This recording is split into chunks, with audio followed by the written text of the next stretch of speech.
నిన్నటి రోజున జగన్మోహన్ రెడ్డి గారు అనంతపురం జిల్లాలో సిద్ధం సభ ఏర్పాటు చేయడం జరిగింది. ప్రభుత్వ దుర్వినియోగం చేసి ఏ ఒక్కరిని ఆర్టీసీ బస్సుల్లో ప్రయాణం చేయనీయకుండా మొత్తం ఆర్టీసీ బస్సులన్నీ హ్యాండ్ ఓవర్ చేసుకొని ఆ సభను విజయవంతం చేసుకునేకి నానా తంటాలు పడి ప్రజలకు ఉపయోగం లేనటువంటి సభను ఏర్పాటు చేయడం జరిగింది. ఆ సభలో ప్రజలకు ఏదైనా హామీలు ఇస్తారేమో, ఏదైనా ఉపయోగపడతారేమో అనుకుంటే కేవలం చంద్రబాబు నాయుడు గారి ప్రభుత్వాన్ని, చంద్రబాబు నాయుడు గారిని విమర్శించడానికి మాత్రమే సరిపోయిందనే స్పష్టంగా అర్థమవుతోంది. తెలుగుదేశం పార్టీ ప్రభుత్వంలో అభివృద్ధి జరగలేదు అని చెప్పి జగన్మోహన్ రెడ్డి గారు నిన్న చెప్పారు. ఇక్కడ కళ్యాణదుర్గం నియోజకవర్గంలో ఇక్కడ చూస్తున్నాం 114 చెరువులకు నీళ్ళు ఇచ్చే స్కీమ్ 968 కోట్ల రూపాయలు మొదలుపెట్టి 20% పనులు మా ప్రభుత్వంలో మేము పూర్తి చేశాం. 23 పంపులు ఇక్కడే ఉన్నాయి, తుప్పు పట్టిపోతున్నాయి.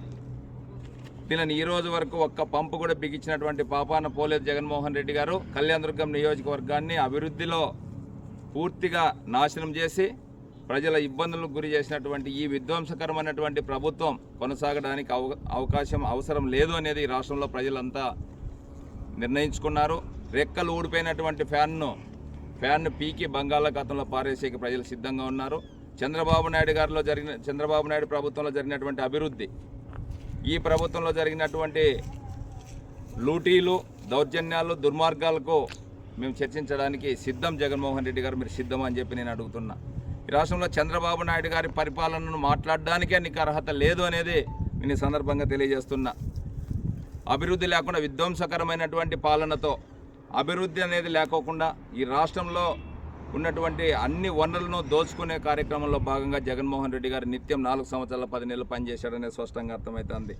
అభివృద్ధిపై బహిరంగంగా చర్చకు నేను సైతం సిద్ధం.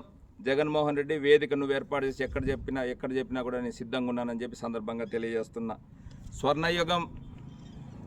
స్వర్ణాంధ్రప్రదేశ్ని చంద్రబాబు నాయుడు గారు తీసుకొస్తానని చెప్పాడు. స్వర్ణాంధ్రప్రదేశ్ చేయాలనే ఆ సంకల్పంతో స్వర్ణయుగం తీసుకురావాలని చంద్రబాబు నాయుడు గారు ప్రయత్నం చేస్తా అంటే రాతి యుగానికి ఎనికి తీసుకెళ్తున్నావు జగన్మోహన్ రెడ్డి.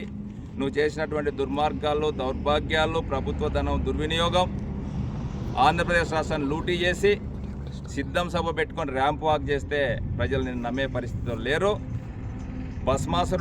శివుడు భస్మాసురునికి వరం ఇస్తే భస్మాసురుడు శివుని మీదే ప్రయోగం చేయకపోయినట్లు నీకు రాష్ట్రంలో ఉన్నటువంటి 5 కోట్ల మంది ప్రజలు నీకు పరిపాలించడానికి అవకాశం వస్తే 4 సంవత్సరాల 10 నెలల పాటు నువ్వు ఏకంగా ప్రజల నెత్తిన చేయి పెట్టి ప్రజల్నే నాశనం చేసినటువంటి నీకు పరిపాలన చేయడానికి అవకాశం లేదు. నీకు కేవలం 50 రోజులు మాత్రమే సమయం ఉంది.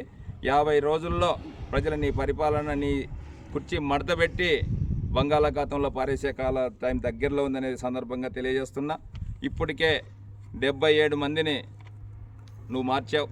ఇంకా ఉన్నటువంటి 50 మందిని కూడా ప్రజలు మార్చేసే పరిస్థితిలో ఉన్నారు. 100 రూపాయలు ఇచ్చి 10 రూపాయలు ఇచ్చి ప్రజలకు 100 రూపాయలు లాక్కుండే కార్యక్రమం చేస్తున్నాం.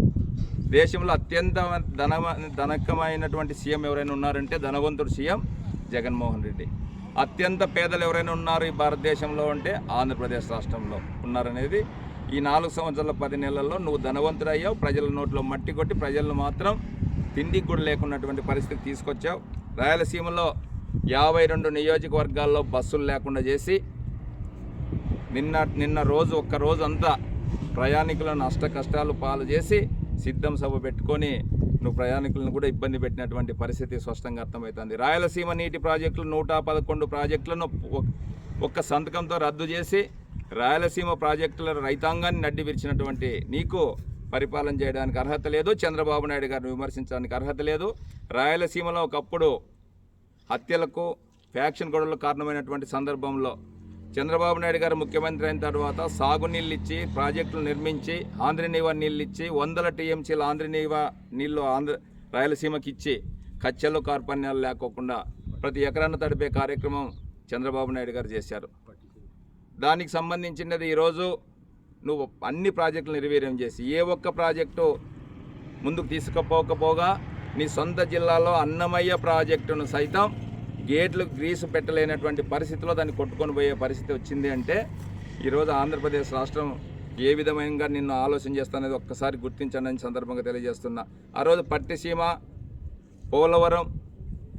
పోలవరము, పట్టిసీమ ఒకవైపు కొనసాగిస్తూ రాజధానిని అభివృద్ధి చేసి ఆంధ్రప్రదేశ్ రాష్ట్రాన్ని ఆదర్శంగా తీర్చిదిద్దాలని చెప్తున్నటువంటి చంద్రబాబు నాయుడు గారు ఈరోజు పోలవరం ఏమైంది, పట్టిసీమ అసలు కనీసం పంపులు మెయింటైన్ చేసే పరిస్థితిలో లేరు, రాజధాని కూల్చేశారు, రాయలసీమకు శాపమైన రాయలసీమ ముఖ్యమంత్రి రాయలసీమకు శాపమైనాడనే స్పష్టంగా తెలియజేస్తున్నాం. చంద్రబాబు నాయుడు ప్రభుత్వంలో చేసినటువంటి అభివృద్ధికి, నీ ప్రభుత్వంలో 4 సంవత్సరాల 10 నెలలు చేసినటువంటి విధ్వంసానికి చర్చకు నేను సైతం సిద్ధం. జగన్మోహన్ రెడ్డి ఎప్పుడు చెప్పినా మేము తెలుగుదేశం పార్టీ సిద్ధంగా ఉందని సందర్భంగా ప్రత్యేకంగా తెలియజేస్తున్నాను.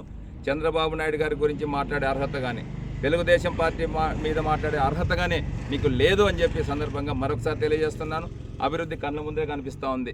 968 కోట్ల రూపాయలు ఖర్చు పెట్టి 20% పనులు పూర్తి చేశాం. ఈ 4 సంవత్సరాల 10 నెలల కాలంలో ఒక గంప మట్టిదిలే ఇక్కడ ఉన్నటువంటి పంపుని ఒకటి తీసుకొని పోయి బిగించినటువంటి పరిస్థితి లేదు అంటే ఎంత దౌర్భాగ్యమైనటువంటి పరిస్థితిలో ఈ ప్రభుత్వం ఉందనేది ఆలోచన చేసుకోవాలని చెప్పి సందర్భంగా తెలియజేస్తున్నాను.